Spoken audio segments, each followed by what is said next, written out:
Welcome to Enjoy the Journey podcast, where we interview expert entrepreneurs and thought leaders to help guide you in pursuit of financial freedom. Presented to you by Jackson Milan, the Wealth Mentor, where we help service-based business owners remove cash flow bottlenecks, maximize their profits, and turn business profits into personal wealth.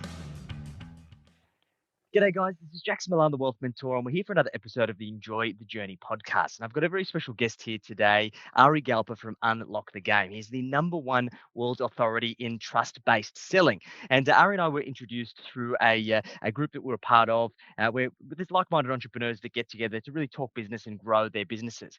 And what really struck me was Ari's approach to this idea of trust-based selling. So I'm really looking forward to diving into the subject, unpacking some of his intellectual property and sharing it with you guys. So Ari, thanks for joining us, mate. How's things with you? Good. Thank you for having me. Appreciate it. So Ari, give us a little bit of an intro into exactly what you do. Yeah, so I specialize field called trust-based selling. And what that means is an entirely new approach to basically pre-sale process. We don't chase people.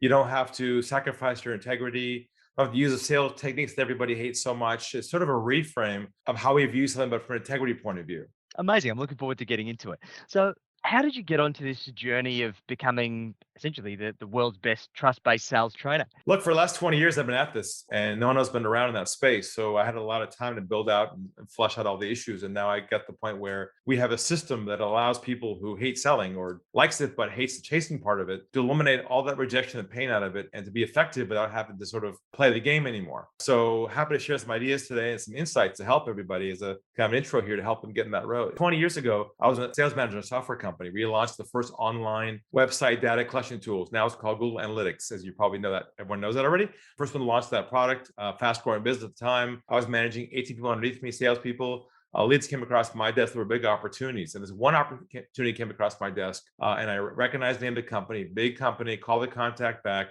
We had a nice conversation, and he agreed to do a conference call and a demo to see our product. And it's such a big opportunity. If I land this one sale, it will double the revenue in one go. That's how big this was. So the day finally came, 4 o'clock Friday afternoon. I closed the door behind me with my director in our room with us.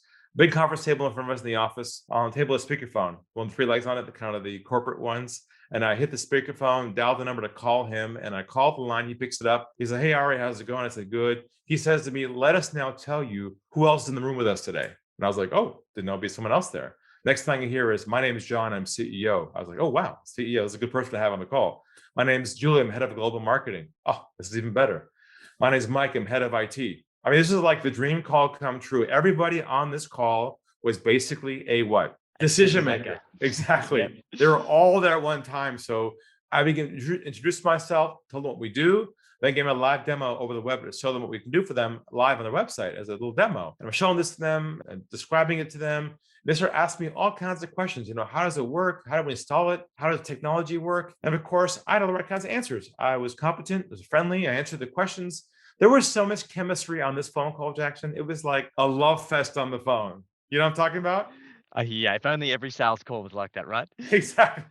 There was no resistance, man. It was like going back. I was like, this is so good. I was competent. I was answering objections. I was trial closing, building rapport. I did everything I was taught to do by the sales gurus in the books at home I was reading and the CDs in my car back then. I was listening and studying how to be a good salesperson at the time.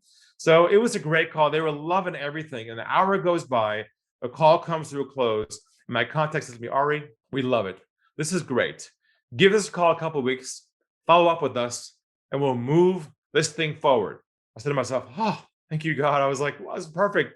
I said my goodbyes, and I took my arm and I reached for the phone in the middle of the table. As I'm reaching for the phone, I hit the off button by complete accident. Now it's a divine intervention. My thumb hit the mute button instead of the off button by complete accident. And a small click happened, and they thought I hung up the phone. In that split second, a voice inside of me says, "Ari, go to the dark side. Be a fly on the wall. You got nothing to lose." So I pulled my thumb back for a couple of seconds. They started talking amongst themselves, thinking I had left the call. Now, this is not your question, but what would you imagine they would have said after a call like that? What would you expect someone to say after a call like that, typically? Well, from what you've said, Ari, it's you'd think that they'd be like, "This is exciting. This sounds great. This sounds like exactly what we're looking for." Was that the case? You'd expect that, right? But let me tell you what they said verbatim, word for word. I'll never forget it. It's why we're here today. What they said was this. They said, "We're not going to go with him. Keep using him for more information. and make sure we shop someplace else cheaper. Knife and heart twist. Jackson, I was in a state of shock. I snapped out of it, hit the off button, looked at the wall, and said to myself, what did I do wrong? I was competent. I was professional. I did everything I was taught to do in the sales game. And the first big epiphany hit me that somewhere along the way, it has become socially acceptable not to tell the truth to people who sell. It's okay to say things like, sounds good. Oh, yeah, send me information. Oh, wait, we're definitely interested. I said, oh my God, I cannot believe this is going on. Then I asked myself, why were they afraid to just tell me the truth up front? I'm okay with the truth. And I realized that somewhere along the way, there is sort of this invisible river of pressure that flows underneath every sales call you have with somebody pre-sale. Now you can see it and they can't see it, but it is there. And if you aren't constantly aware of removing the pressure from the sales conversation every step of the way, what'll happen is they'll keep their guard up. They'll drop breadcrumbs in front of you to make you feel like you're interested, and you'll never know the truth of where you stand. And that became my whole revolutionary approach, what I call unlock the game, where we shift people's mindset away from the end goal of the sale anymore, but to focus only on building up trust with someone, a what I call a bubble of vulnerability, where they feel comfortable telling you the truth in the beginning. So you're not guessing where you are at the end. And that became a whole process called unlock the game, where I show people and teach them how to build trust in the model that removes the friction, removes the pressure, and the dehumanizing experience of chasing a ghost who never calls you back. And I think this is music to a lot of people's ears, Ari, because I know so many people that we work with, we work with so many business owners, and they just have this icky feeling about sales. And it's either from one of two perspectives that they just don't like sales in the first place, and that's having a massive impact on their ability to sell because they think that sales is sleazy, so therefore they're not selling at all.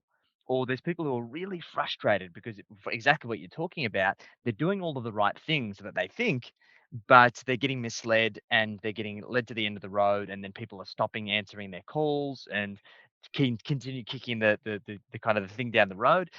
So, Ari, how do we make this transition from the traditional selling to this idea of this trust-based selling? Great question. So the first thing we have to do is clean out the old mental hard drive in the back of our heads of what we believe selling is about. And to do that, let's address a few myths out that are probably your audience still has in the back of their subconscious. Okay. Yes. The first one is this idea that sales is a numbers game. I'm sure you heard that before, right? Where the old boss said, hey, the more contacts you make, the more sales you're supposed to make. Exactly. I remember my first sales role. I was a trainee financial advisor, and we're on a dialer, and we had to make 100 calls a day because they said if you make 100 calls a day, you should get 10 sales a day because you should be converting at about 10%. And if you don't do those 100 dials, you'll never get the 10 sales. Well, we discovered that no longer in this economy is sales a numbers game anymore.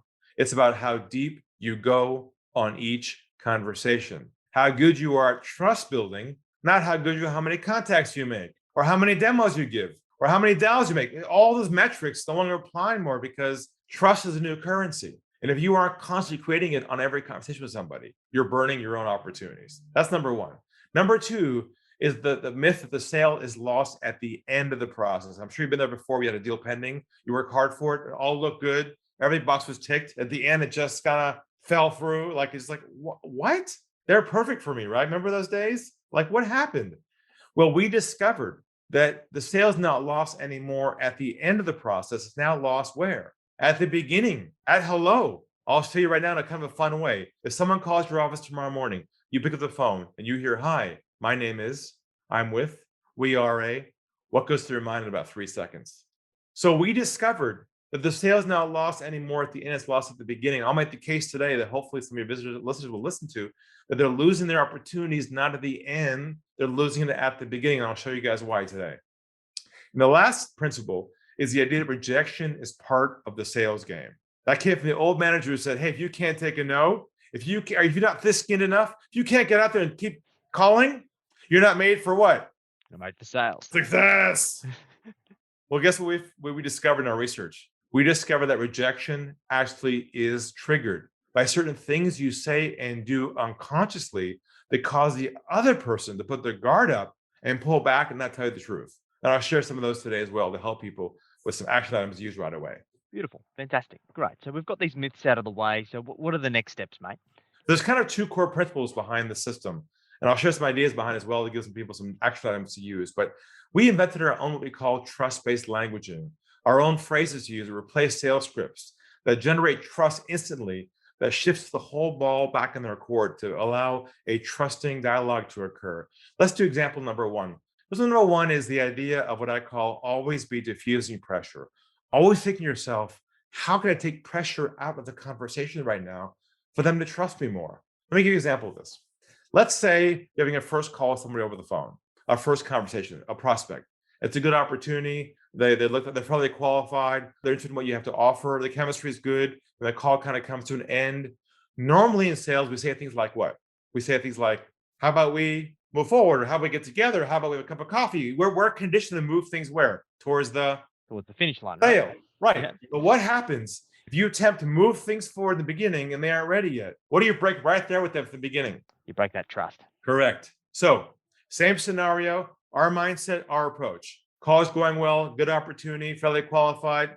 They're interested in what you have to offer. Call comes to a close. Rather than saying, "Hey, how about we go this direction?" What we say instead is this: we say, "Where do you think we should go from here?" I'll say it again. Where do you think we should go from here? Now, how does that change the dynamic of the moment? It gives them a choice, and they feel like they're in control. You're shifting control. Exactly. And when you say to somebody, where do you think we should go from here? They're usually in a state of shock. They can't believe somebody, this is what asks them what they want to do. They're so used to being pulled down a process. They know that process instantly. So when you say to somebody, where do you think we should go from here? Usually they say things like, I've got one more question. Or what about this? You know what comes out? The truth.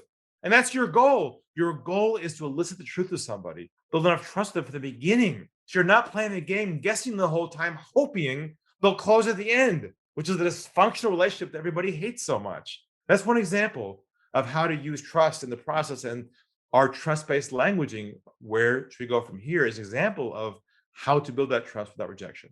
That makes sense? Makes perfect sense. Great. Fantastic.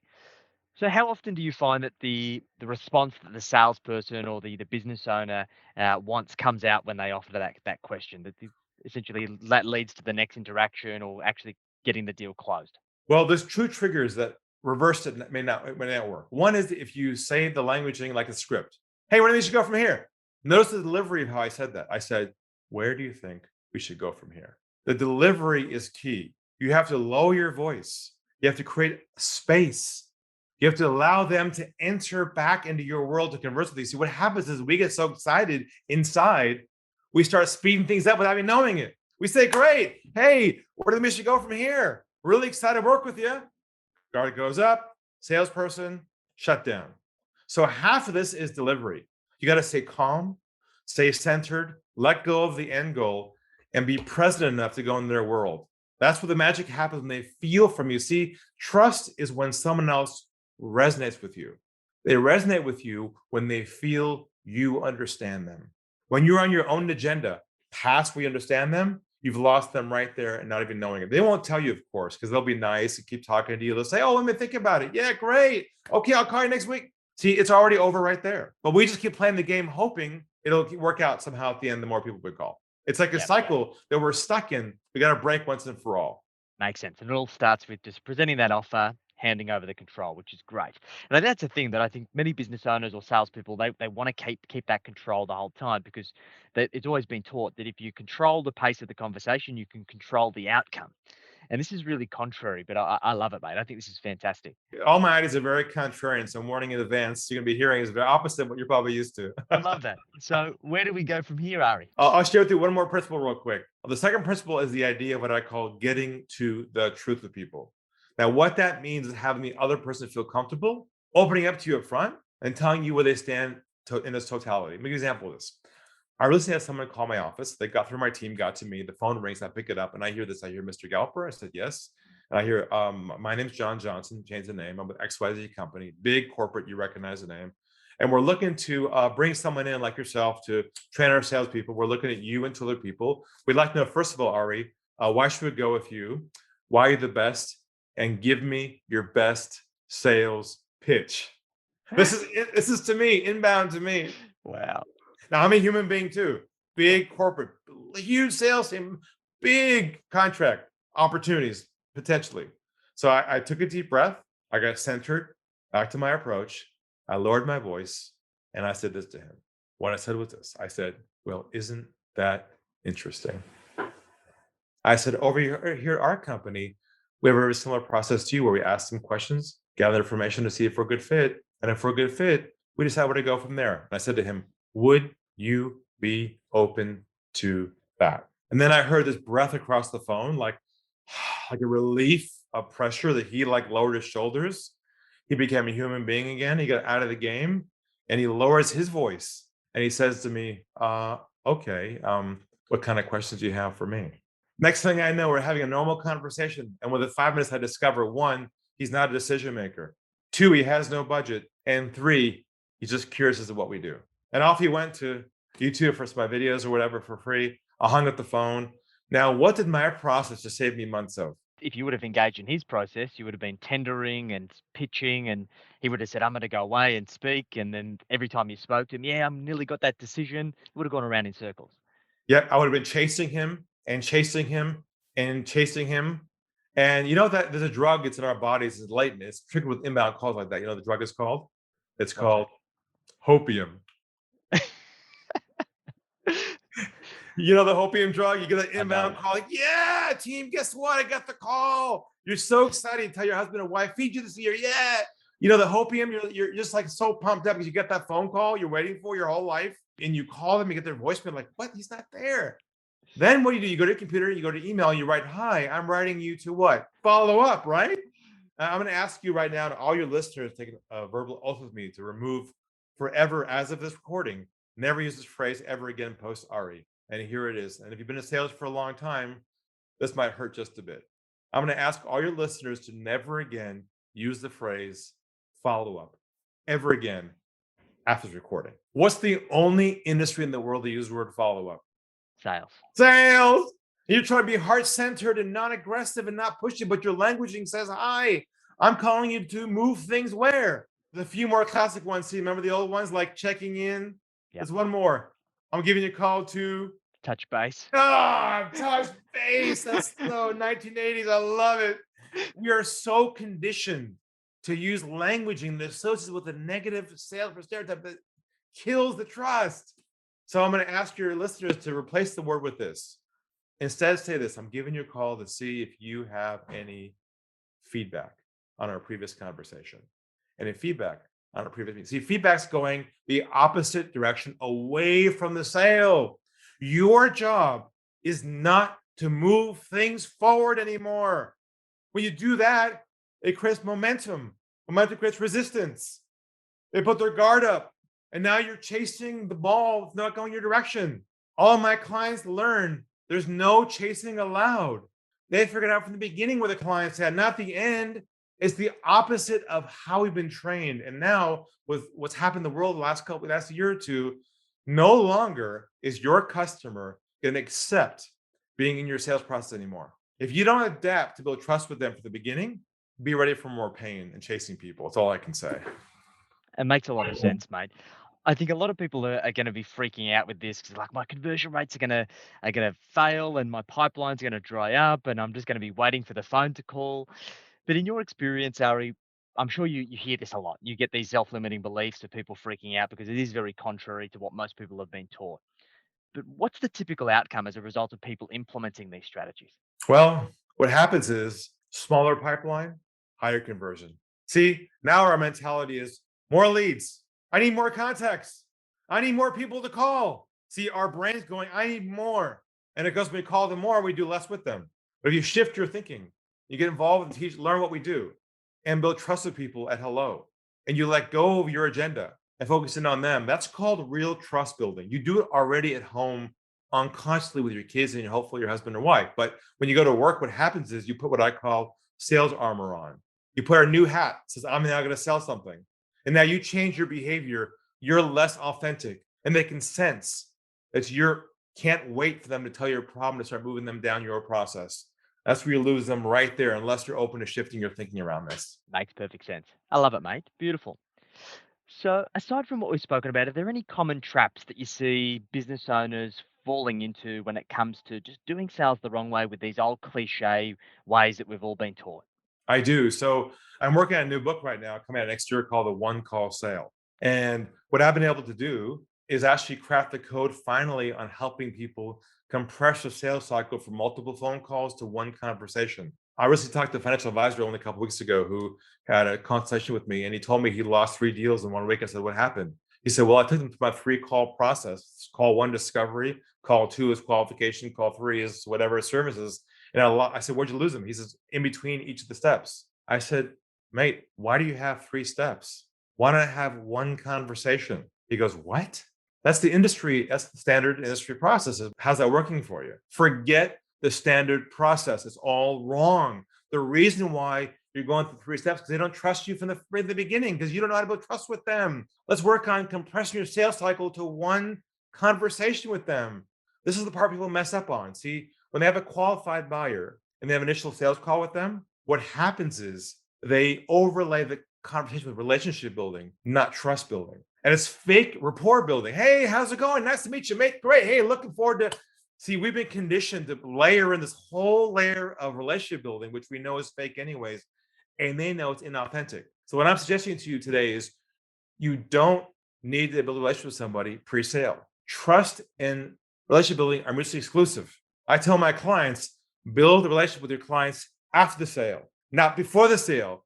They've got a problem. They want it fixed. They don't want to become your friend, I promise you. And what do? We throw in all this stuff. Hey, how's it? We're trying to do the fake rapport building, and they know it's not real. And so I tell my clients, stop trying to become their friend and get them to like you. This is not going to happen anyways. Instead, focus in on their problems. Like a doctor-patient relationship. They say my shoulder hurts. You say, let me take a look. Right. Oh, wow. Let me take a look at that. We got to go underneath that problem and see what the source of it is. Otherwise, we're not sure I can help you or not. I can't prescribe you a solution until I understand your full problems. Now, what do we do in sales?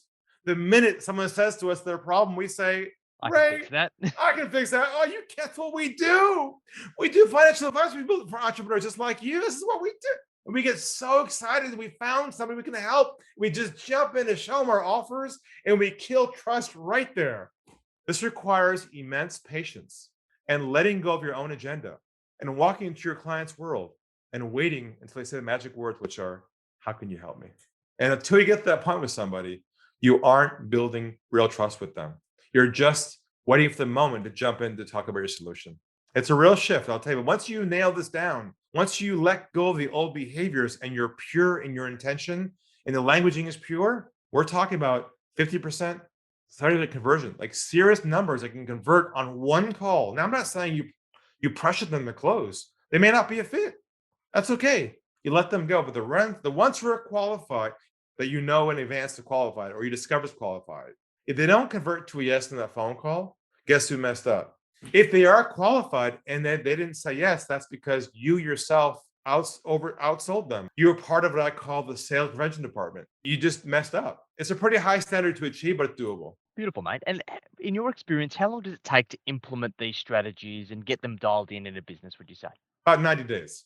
Makes sense. So 3 months, smaller pipeline, higher conversions, and it seems like a much more enjoyable process because there's no faking it, there's no scripts, there's no multiple step processes, there's no chasing.